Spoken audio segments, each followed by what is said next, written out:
Alhamdulillah, bersyukur kepada Allah Subhanahu wa taala memberikan kepada kita sehat walafiat dengan umur sebagai satu peluang dari Allah Subhanahu wa taala untuk diisi dengan amal kebaikan, khususnya pada hari-hari yang penuh dengan barakah yang kita sedang berada pada hari-hari tersebut.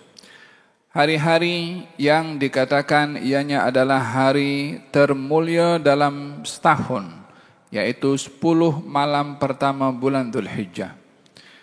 Allah Subhanahu wa taala bersumpah di dalam Al-Qur'an, wal fajri wa layalin 'ashr, demi waktu fajar dan 10 malam. 10 malam dimaksudkan di sini adalah 10 malam Dzulhijjah. Walaupun kita memaklumi ada kemuliaan pada 10 malam Ramadan, disebabkan oleh kerana di situ ada malam Lailatul Qadar.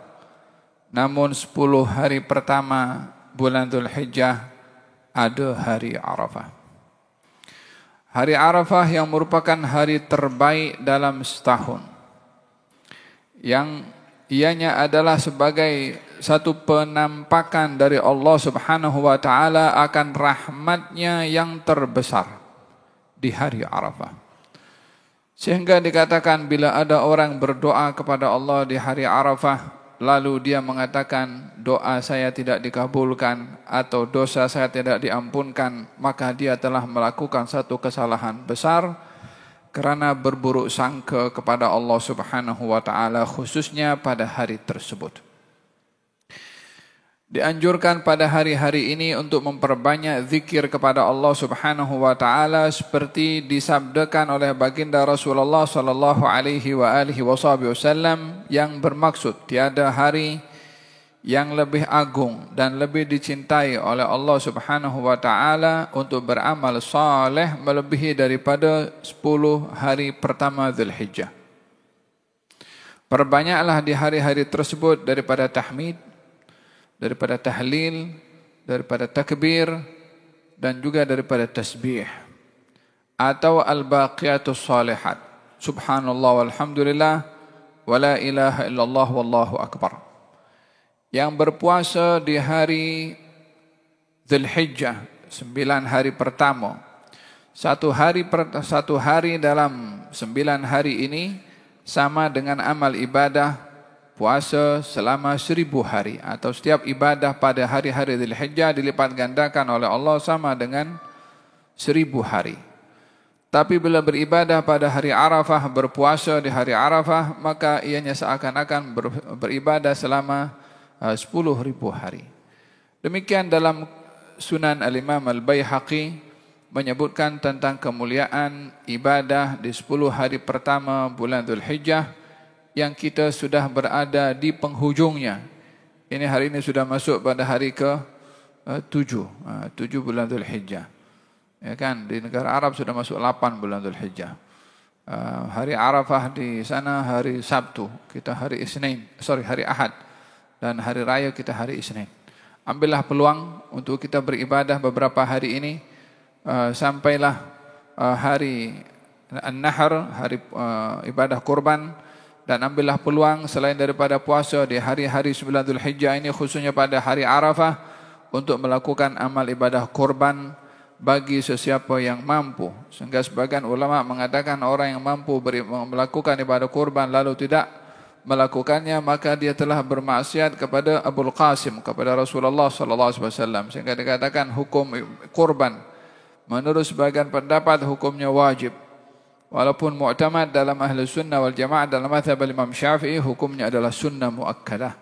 Ambillah peluang untuk beribadah yang memberatkan amal timbangan kita nanti di akhirat. Tidak ada amal yang lebih baik di hari raya kurban melebihi daripada amal ibadah kurban. Sesungguhnya binatang yang dikorbankan akan datang nanti di hari kiamat dengan bulunya, dengan tanduknya, dengan kulit pada kakinya untuk menjadi saksi kepada orang yang beribadah dengan ibadah kurban. Moga-moga Allah Subhanahu wa taala memberikan kepada kita peluang untuk beribadah kurban. Amin, Allahumma amin. Dalam surat Maryam Allah Subhanahu wa taala berfirman, ba'da a'udzu billahi minasyaitonir rajim,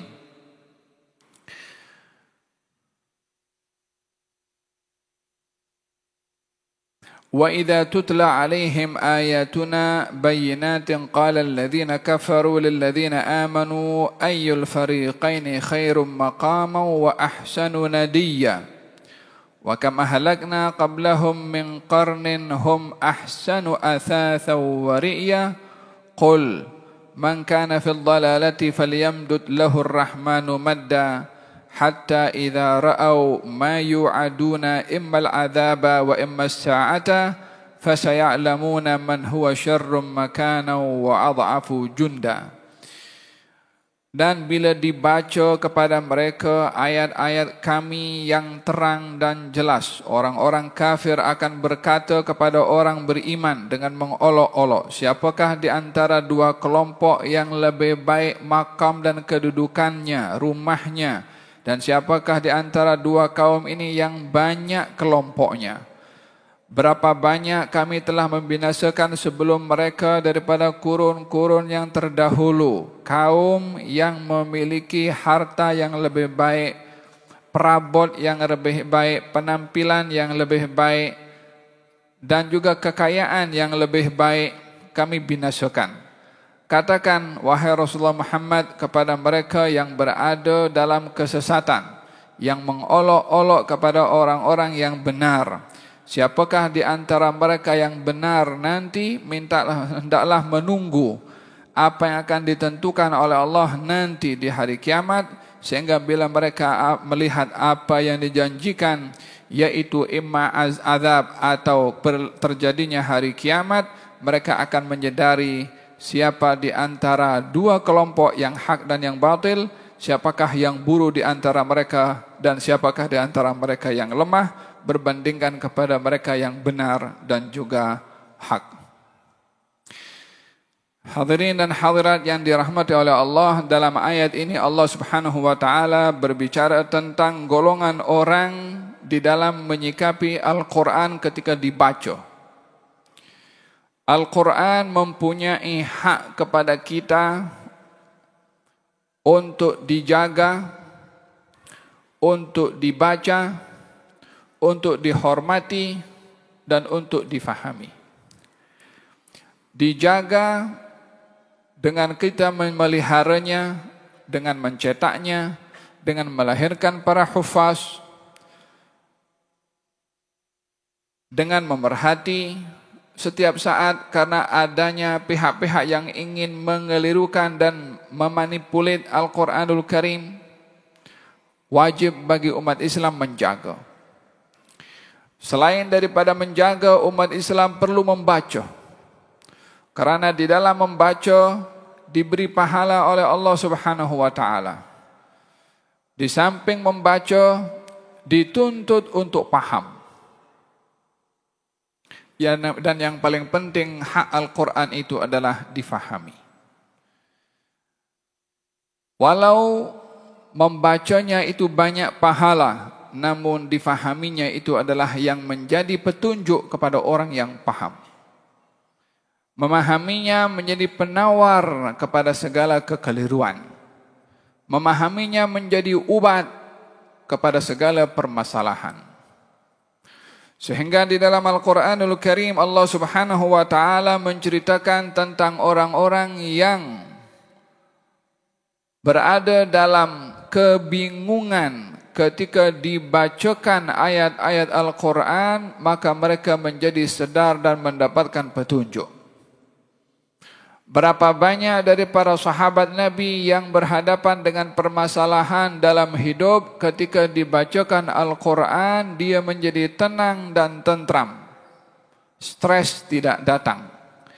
Depresi tidak kenal kepada orang yang dia menghayati Al-Quranul Karim.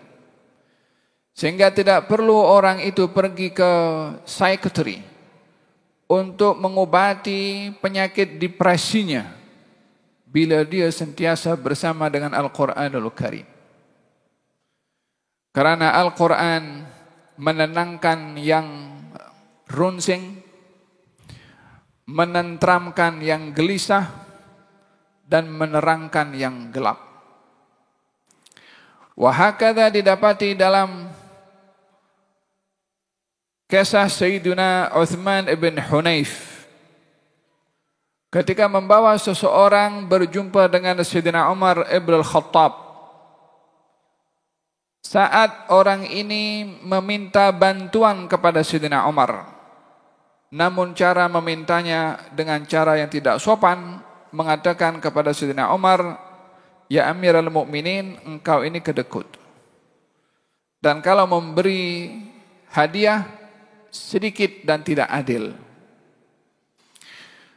Dalam keadaan Sayyidina Umar dikatakan demikian oleh salah seorang yang dibawa oleh Uthman bin Hunayf, Sayyidina Umar mulai naik emosi. Ketika ingin meluahkan emosinya kepada lelaki itu, Uthman bin Hunayf mengatakan kepada Sayyidina Umar, "Ya Amirul Mukminin, sesungguhnya Allah berfirman dalam Quran, ketika orang itu dalam keadaan emosi terhadap orang yang bodoh, Allah suruh dia dalam firman-Nya, khudhil afwa wa'mur bil 'urfi wa a'rid 'anil jahilin." Ambillah maaf, yakni maafkan orang. Wa'mur bil 'urfi, ajak orang supaya berbuat kebaikan. Kalau orang salah kepada kamu, perbetulkan dia. Setelah dimaafkan, perbetulkan dia, bagi tahu perbuatannya salah. Wa'arid 'anil musyrikin, jika tidak mahu mendengar dengan teguran, berpalinglah daripada wa'arid 'anil jahilin, berpalinglah daripada orang-orang bodoh. Sayyidina Umar ketika hendak emosi dan ingin melakukan atau meluahkan emosinya kepada lelaki itu, menjadi reda emosinya karena satu ayat dibacakan di hadapannya, reda marahnya. Sehingga seorang dalam keadaan marah bagaimana boleh tenang dengan Al-Quranul Karim. Sayyidina Abu Bakar As-Siddiq radhiyallahu anhu wa ardhah berhadapan dengan seorang bernama Mistah, kerabatnya juga. Di saat Mistah tergelincir menuduh kepada putri Sayyidina Abu Bakar dengan tuduhan yang besar. Mistah menuduh Siti Aisyah ada hubungan sulit dengan Safwan ibnul Mu'attal. Mistah menuduh demikian menyebabkan Sayyidina Abu Bakar marah kepadanya. Dalam keadaan marah kepada Mistah, Sayyidina Abu Bakar mengatakan bahwasanya Mistah ini adalah makan, minum dan nafkahnya itu yang memberi Sayyidina Abu Bakar Siddiq. Tapi dia tergelincir dengan menuduh dengan tuduhan yang menjatuhkan marwah Sayyidina Abu Bakar Siddiq dan juga putrinya Siti Aisyah. Maka Sayyidina Abu Bakar mengatakan, "Demi Allah, saya tidak akan lagi memberi bantuan kepada Mistah. Aku bantu dia, aku beri dia, makan minumnya aku tanggung, tapi dia berbuat begini kepada aku dan keluarga aku, mulai hari ini aku akan putuskan bantuan itu." Peruntukan di cancel. Datang firman Allah menegur kepada Sayyidina Abu Bakar. Yang salah Mistah, yang keliru Mistah, yang layak ditegur Mistah, yang dipersalahkan Mistah. Tapi ayat ini menegur Sayyidina Abu Bakar Siddiq supaya tidak menyikapi orang jahil dengan jahil, supaya tidak menyikapi kesalahan dengan kesalahan. Kata Allah dalam Al-Quran, "Wala ya'tali ulul fadli minkum wassa'ati ayyutu ulil qurba." Jangan sekali-kali orang yang diberi kelebihan harta, punya harta banyak, bersumpah untuk tidak memberi kepada kaum kerabat yang susah, yang miskin, yang perlu bantuan. Mistah susah, dibantu oleh Sayyidina Abu Bakar. Di saat Mistah itu berbuat salah kepada Sayyidina Abu Bakar, maka dijadikan ihsan Sayyidina Abu Bakar kepada Mistah dihentikan. Dengan demikian kesalahan dibalas dengan kesalahan. Maka di sini Allah menegur kepada Sayyidina Abu Bakar. Lalu diberi tawaran oleh Allah diberi tawaran oleh Allah, ala tuhibbuna ayyaghfirallahu lakum? Kamu tak mahu untuk diberi ampun oleh Allah dengan kamu terus memberi kepada kerabat kamu itu, walaupun dia nakal, walaupun dia salah, walaupun dia buat hal kepada kamu, kamu tak mau dapat ampun dari Allah?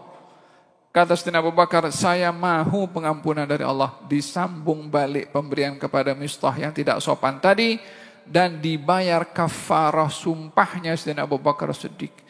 Sudahlah dia yang tanggung nafkahnya, dia pun yang ditanggung nafkah itu melakukan kesalahan dengan menyakiti perasaan Sayyidina Abu Bakar dan Siti Aisyah, kemudian ditegur oleh Allah Sayyidina Abu Bakar untuk terus memberi, diberi juga oleh Sayyidina Abu Bakar, dibayar kafarah sumpahnya karena bersumpah untuk tidak memberi, digantikan dengan membayar kafarah sumpah.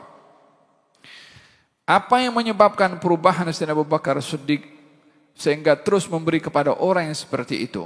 Al-Quran yang mendidik.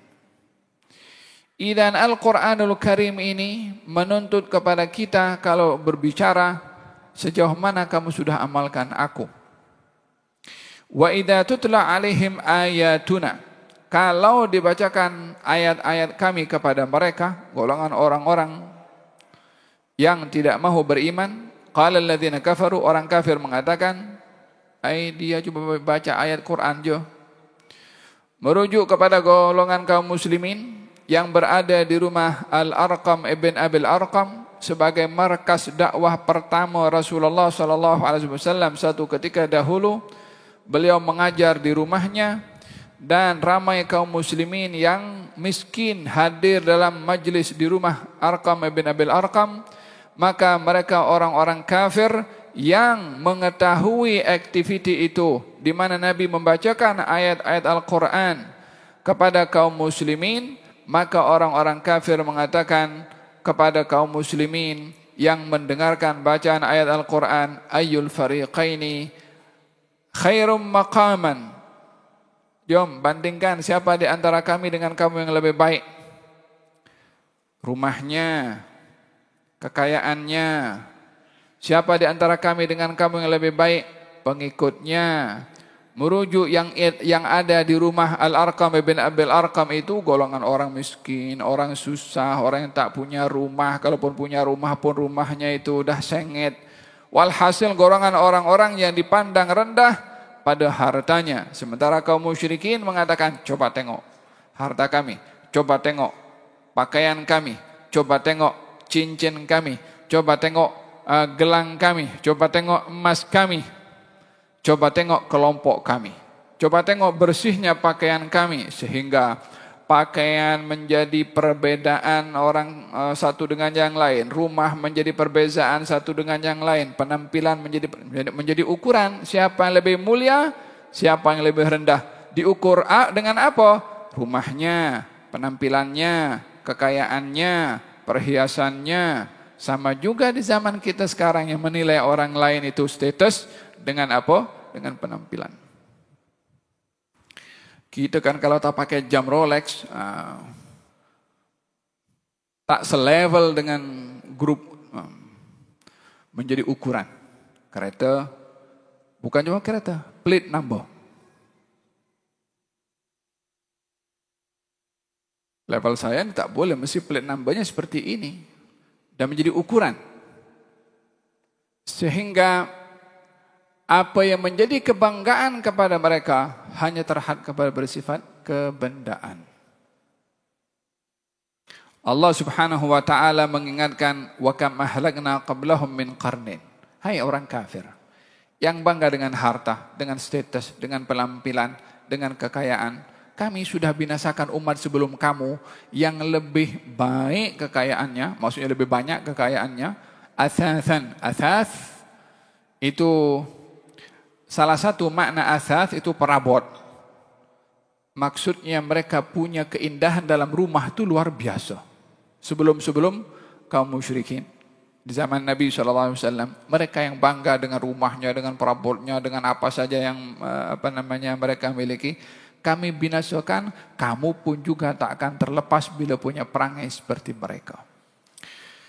Dalam hal ini Allah Subhanahu wa taala ingin menegur bahwasanya kemuliaan seseorang di sisi Allah adalah terletak kepada imannya, bukan kepada status yang bangga dengan kebendaan.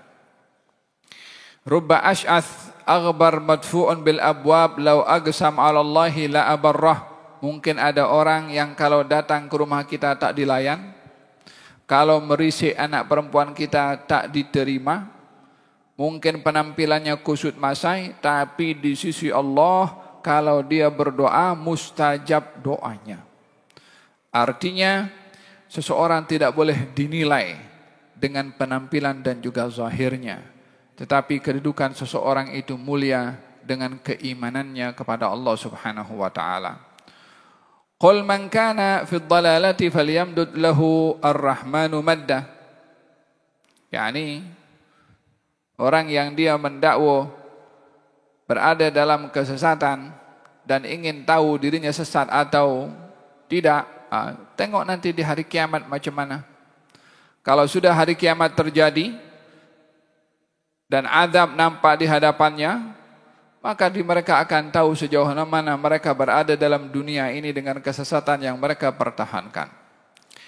Ayat ini memberikan penjelasan kepada kita bagaimana untuk kita tidak perlu memperbanyak dalam berdebat dengan orang-orang yang tidak mahu mendengar penjelasan yang benar. Maka katakan kepada mereka, kalau kamu tak percaya, oke, kita tengok nanti di hari kiamat macam mana. Datang kepada baginda Rasulullah kaum Nasrani Najran, mengajak berdialog dengan Rasulullah tentang Nabi Isa. Nabi menjawab, "Inna mathala Isa indallahi kamathali Adam khalaqahu min turabin thumma qala lahu kun fayakun." Mereka mengatakan Isa ini anak Tuhan. Nabi mengatakan tidak. Isa bukan anak Tuhan. Isa adalah hamba Allah dan utusan Allah. Mereka mengatakan, bagaimana kamu mengatakan Isa ini hamba Allah dan juga utusan Allah sementara kelahirannya tidak ada kelahiran seperti mana yang berlaku manusia dilahirkan. Bagaimana dia boleh ada tanpa adanya ayah? Kalau bukan ada unsur ilahi pada Isa. Maka dijawab, ini kan dialog. Dijawab, inna mathala Isa indallah. Kedudukannya Nabi Isa di sisi Allah ini sama dengan kedudukannya Nabi Adam. Bagaimana kedudukan Isa disamakan dengan kedudukan Nabi Adam? Khalaqahu min turab. Diciptakan daripada tanah. Nabi Adam dicipta daripada tanah. Tanah dibentuk wujud macam itu, macam mana boleh bertukar menjadi manusia? Dengan kun fayakun. Seperti halnya tanah itu boleh berubah menjadi manusia kun fayakun, Nabi Isa pun juga menjadi manusia juga dengan kun fayakun. Bukankah yang lebih menakjubkan adalah ciptaan Nabi Adam berbandingkan Nabi Isa? Nabi Isa masih ada ibu, Nabi Adam tak ada ayah, tak ada ibu. Dan Allah ciptakan Siti Hawa, tak ada ibu, ada ayah. Dengan kun fayakunnya Allah, boleh cipta Adam tanpa ayah dan ibu, boleh cipta Hawa tanpa ibu, boleh cipta Nabi Isa tanpa ayah.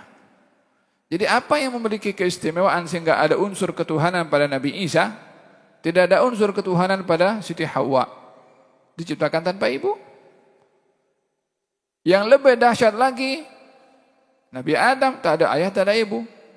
Kalaupun unsur ketuhanan mungkin paling banyak, ya Nabi Adam bukan Nabi Isa. Sebab tak ada ayah, tak ada ibu. Dijawab demikian oleh Allah Subhanahu wa taala. Kaum Nasara tak mau terima. Kata baginda Rasulullah SAW, kalau kamu tak mau terima, jom esok kita keluar. Faman hajjaka fihi, siapa orang yang masih berdialog kepada engkau tentang Nabi Isa ini dan tak mau menerima dalil dan hujjah yang kau sampaikan, faqul ta'alu nad'u abna'ana wa abna'akum wa nisa'ana wa nisa'akum wa anfusana wa anfusakum thumma nabtahil fanaj'al la'natallahi 'alal kadhibin. Kalau kamu tak mau percaya dengan apa yang aku ajak ini kepada kamu dan aku jelaskan, oke, jom kita esok keluar. Aku panggil aku dengan punya keluarga aku, engkau panggil keluarga engkau. Aku panggil keluarga perempuan aku dan anak-anak aku dan diri kami sendiri. Engkau panggil diri kamu dan juga saudara anak-anak kamu dan juga perempuan-perempuan atau istri-istri kamu. Kemudian kita duduk berada di situ padang, kita minta kepada Allah, tunjukkan yang benar di antara kami dengan diturunkan laknat. Siapa yang batil maka kena laknat. Kita minta turun bala kepada Allah Subhanahu wa taala. Itu namanya ayatul mubahalah. Apa itu ayatul mubahalah? Minta turun bala kepada siapa yang salah. Waktu itu Nabi panggil Sayyidina Ali, Sayyidina Hasan dan Husain, dan panggil Siti Fatimah. Tunggu mereka untuk keluar. Mereka bawa keluarga mereka untuk minta turun bala dan laknat. Tak keluar mereka. Demikian ayat ini mengatakan falyamdud lahur rahmanu maddah. Kalau dia masih mendakwa dia benar, oke, tunggu nanti di hari kiamat tengok macam mana. Bila sudah dilihat maka tiada lagi peluang bagi mereka untuk menyesali apa yang mereka sudah lakukan di dunia daripada kesesatan yang dipertahankan. Wa yazidullahu alladhina ihtadaw huda wal baqiyatus salihatu khairun inda rabbika thawaban wa khairum maraddah. Dan Allah akan menambahkan kepada orang-orang yang mendapatkan hidayah, tambahan hidayah. Dan diberikan oleh Allah Subhanahu wa taala al-baqiyatus salihat, di mana bagi mereka yang melakukannya lebih baik di sisi Tuhan kamu pahalanya dan juga pulangannya. Berbicara tentang hidayah. Hidayah ada 3 kategori. Ada hidayah namanya hidayatul bayan. Ada hidayah namanya hidayatul taufiq atau hidayatul ma'unah. Ada hidayah namanya hidayah al-kashf 'anil hujub. Hidayah ini petunjuk yang diberikan oleh Allah Subhanahu wa taala melalui akal fikiran manusia. Diberi akal fikiran pada manusia untuk membezakan mana hak, mana batil, mana ma'ruf, mana mungkar. Akal sedikit banyak boleh membezakan. Tapi tidak semua orang yang tahu kebenaran dia melakukannya. Tidak semua orang yang tahu kebatilan dia meninggalkannya. Siapa yang tidak tahu daripada orang Islam ini kalau arak hukumnya haram? Orang minum arak atau tidak? Minum. Walaupun dia tahu haram. Riba hukumnya haram atau tidak? Haram. Orang buat atau tidak? Ramai orang buat. Rashwah boleh atau tidak? Tidak boleh. Tapi dia buat juga. Dalam hal ini dia tahu benda itu salah tapi dia buat. Orang yang tak keluarkan zakat, tahu tidak kalau zakat itu wajib? Tahu, tapi dia tidak buat. Ini dia ada hidayah, tahu mana hak mana batil, tapi dia tak buat yang hak, dia tak tinggalkan yang batil. At least paling tidak dia sudah diperjelaskan mana hak mana batil. Allah Subhanahu wa taala berfirman wa hadainahu an-najdain. Allah tunjuk 2 jalan. Ini hak, ini batil, ini ma'ruf, ini mungkar. Hidayah yang kedua adalah hidayatul taufik atau hidayatul ma'unah. Hidayah yang bersifat taufik. Apa itu taufik? Ilham yang Allah gerakkan di hati hambanya. Apa itu ma'unah? Bantuan dari Allah supaya seseorang itu mudah melakukan kebaikan. Tidak ada orang melakukan kebaikan di atas muka bumi ini melainkan didahului oleh hidayah dari Allah untuk melakukannya. Kalau tak ada hidayah, tak terlintas pun dalam hatinya untuk melakukan perbuatan tersebut. Maka dengan demikian, yang kita minta setiap hari dalam salat, ihdinas siratal mustaqim, dalam qunut, Allahumma hdini fiman hadait, dalam duduk di antara 2 sujud, Rabbighfirli warhamni wajburni warfa'ni warzuqni wahdini. Hidayah yang kita minta dalam salat itu adalah hidayatul taufik, hidayatul ma'unah. Mohon kepada Allah hidayah supaya digerakkan hati berbuat kebaikan. Dikatakan dalam hadis, innallaha idza ahabba 'abdan hubbiba ilaihil ma'ruf wa wujjiha ila fi'alihi. Allah itu bila sayang kepada hamba, hamba itu dipersenangkan kepada kebaikan dan dimudahkan melakukannya. Dihembuskan, diilhamkan kepadanya kecenderungan untuk berbuat baik, lalu dimudahkan untuk melakukannya. Kita datang tempat ini i'tikaf di Masjid Darul Ihsan ini, kalau bukan hidayah daripada Allah tak tergerak pun untuk datang. Jadi hidayah adalah pemberian dari Allah Subhanahu wa taala. Oleh sebab itu kita diajarkan dalam Al-Qur'anul Karim untuk mensyukuri nikmat hidayah supaya ditambahkan hidayah.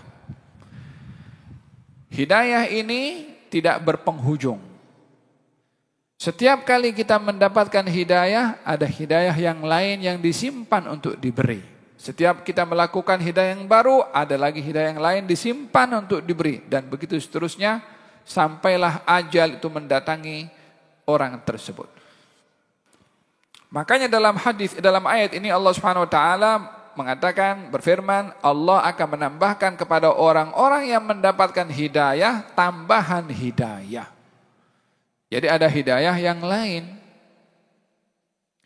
Dalam Al-Quran diajarkan untuk kita bersyukur dengan nikmat hidayah. Katanya, alhamdulillahilladzi hadana lihada wa ma kunna linahtadiya laula an hadanallah.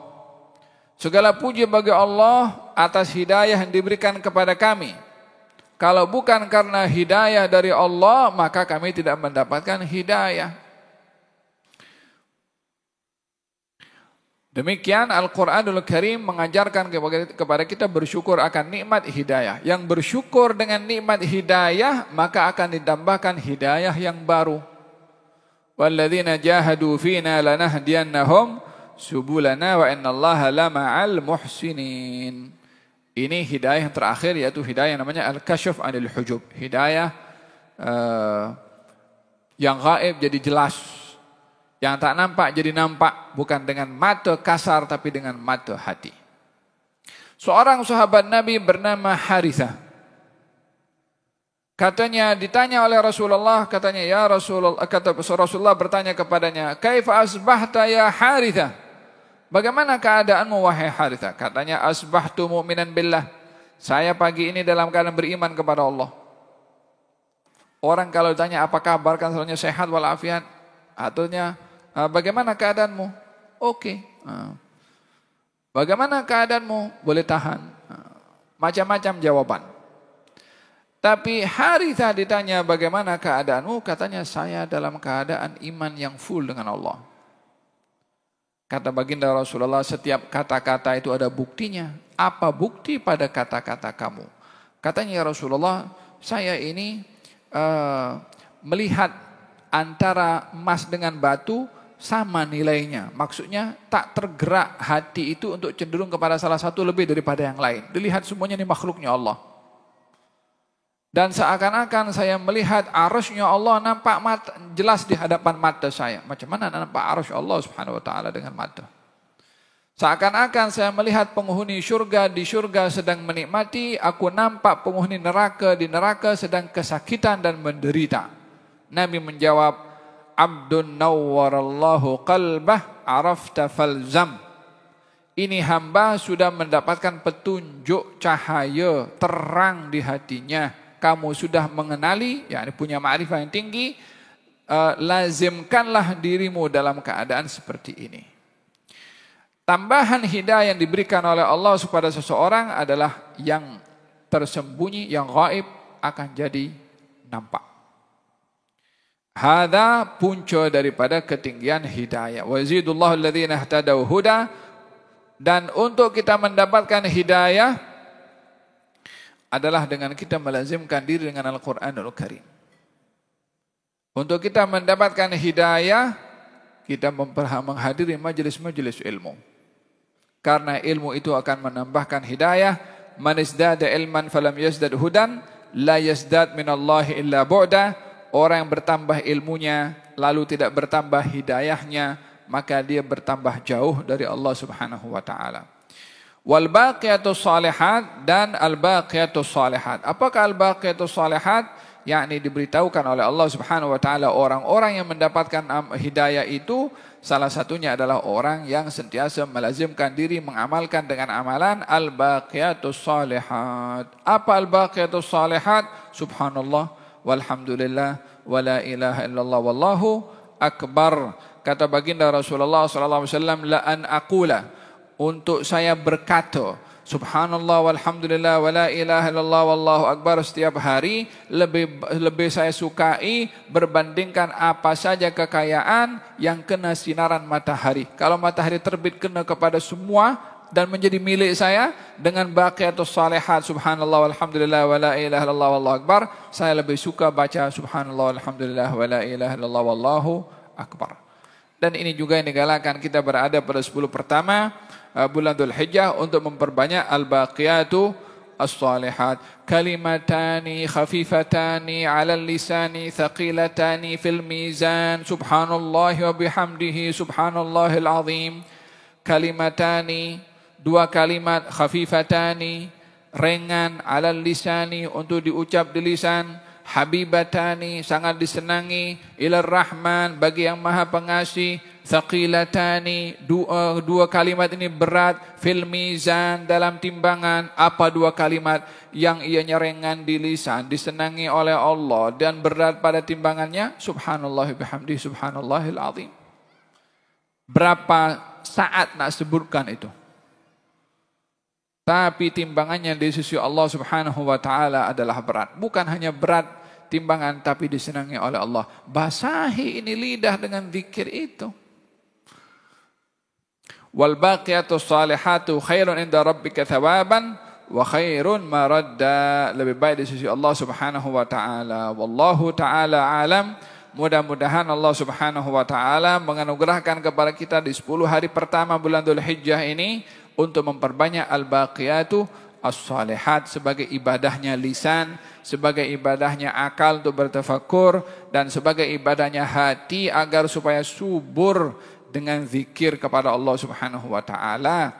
Dengan kita dengan bertafakkur dan tadabbur akan Al-Qur'an menjadi ubat kepada hati, sehingga hati yang runsing akan menjadi tenang, yang gelisah akan menjadi tentram, yang risau akan menjadi aman, yang takut akan diamankan oleh Allah Subhanahu wa taala. Yang bersama dengan Al-Qur'an orang yang paling aman, yang bersama dengan zikir kepada Allah Subhanahu wa taala hatinya sehat walaupun tubuh badannya sudah berusia, jiwanya kuat walaupun umurnya sudah lanjut usia. Dengan demikian Quran dan zikir menjaga kesehatan hati dan jiwa walaupun tubuh badan sudah berusia. Lazimkan diri dengan kedua-duanya. Dengan itu kita tergolong daripada golongan orang-orang yang sehat, berimannya sehat, hatinya sehat, takwanya. Ya Arhamar Rahimin, Ya Arhamar Rahimin, Ya Arhamar Rahimin. Wa sallallahu ala sayyidina Muhammadin wa ala alihi wa sahbihi wasallam. Alhamdulillahi rabbil alamin.